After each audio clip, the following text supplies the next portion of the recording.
My name is Alison Stevens. I'm now 51 years of age, and I converted to Islam when I was 47. I was born in England, but my parents are Irish Scots. My father was in the oil industry, so we moved all over the place. So I don't have any fixed roots anywhere, really. And we eventually ended up in Scotland in the early 70s. Apart from going to church services with the school at Christmas time, there was no religious upbringing at home at all. Secondary education was mostly in Scotland, and again there was compulsory religious education lessons, but we all very much resented going to those, because at that point really most of us were secular and didn't see any need for religion, and certainly didn't enjoy going to the church services that we had to go to at Christmas time. We respected religious. I've always respected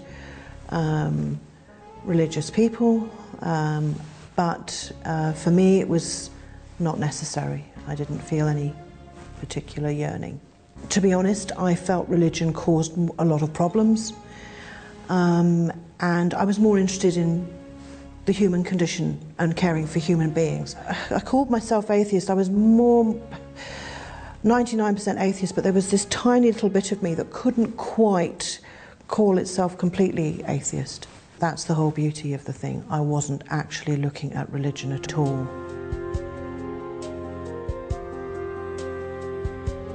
My hospital had recruited some people who were very evangelical Christians, and in fact they were putting me really off of religion completely. They were actually driving me away totally. And I'd got to the stage where actually I'd written in my will that I wanted a non-religious burial, etc., etc. But what happened was, every day when I went to work, they had the Bible open and they would quote bits of the Bible at myself and as other non-believers, and would go on, and I don't know, in retaliation in a way, I was out in Richmond and I bought a lot of books. I bought the Quran, the Torah, 365 sayings of the Dalai Lama, and of course How to Be an Atheist. So when they got to work on the Monday, I lined the books up next to theirs, and of course when they saw this, I'm saying, well, seeing as you're so interested in religion, I felt it was time you broadened your horizons. I was so angry at them because they were splitting the unit and causing a lot of problems. And within a few days they asked me to remove the books, and they promised they would no longer talk to any of us about religion. Fine.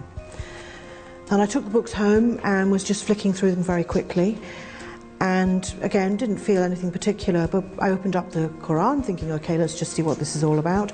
Quickly scanned through the first chapters, and the first thing I read was, oh, the women. Oh, I'll read this.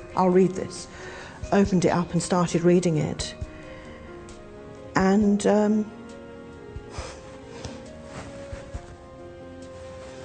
quite emotional, sorry.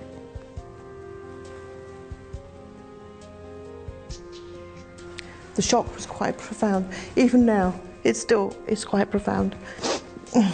Anyway, I remember reading the words and thinking, well, this isn't what I expected. And I read a bit more and thought, I can't believe what I'm reading. So I shut the book and thought, okay, I've read a bit now, that'll do me.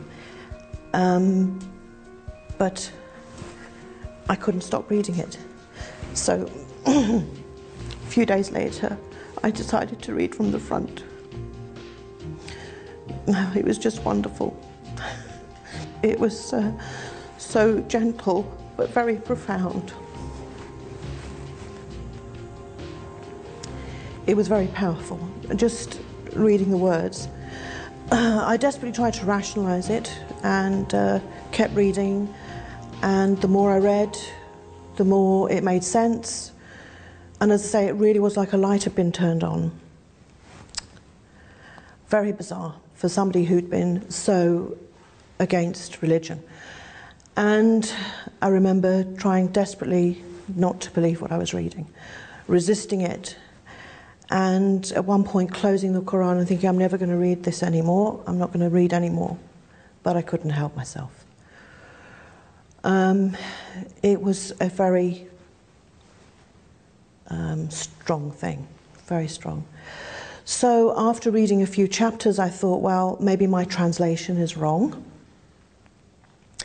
And I decided to visit a mosque. I made the choice of choosing a mosque far away from where I live, because I didn't want anyone to see me.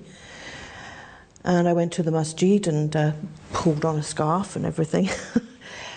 And met this imam who confirmed that what I was reading was not the most beautiful of translations, he said, but actually was accurate. And I remember him saying, "Are you planning to convert?" I said, "Oh, certainly not. I've just come about the book, you know." And I tried to make it some sort of intellectual exercise, but there was something deep inside that was changing, quite dramatically. And I got home that particular day, and I remember the imam kept saying to me it was a very special day, and I'm going, yes, I know, yes, it's a special day, and got home and turned on the television, and of course, again, vowing, right, I've done that now, I'm going to walk away from this. And it was the Prophet Muhammad's birthday that day. So how can you ignore something like that? So a few days later I came to work, and I took aside one of my Muslim colleagues, who's a doctor, and she thought I was going to tell her something dreadful about a patient, something awful had happened. And when I told her, she was in quite a big shock, because I said, I don't know what to do. And she then gently guided me. I didn't feel coerced or forced. It was very much a decision that I wanted to make. I questioned myself constantly. Was this some sort of middle-aged crisis? Was I, at one point I thought maybe I should just become a Christian, because that was more traditional. But I just knew that wasn't right for me. So after a few weeks with her, I did my Shahada, but I did it completely voluntary. I just felt inside it was right.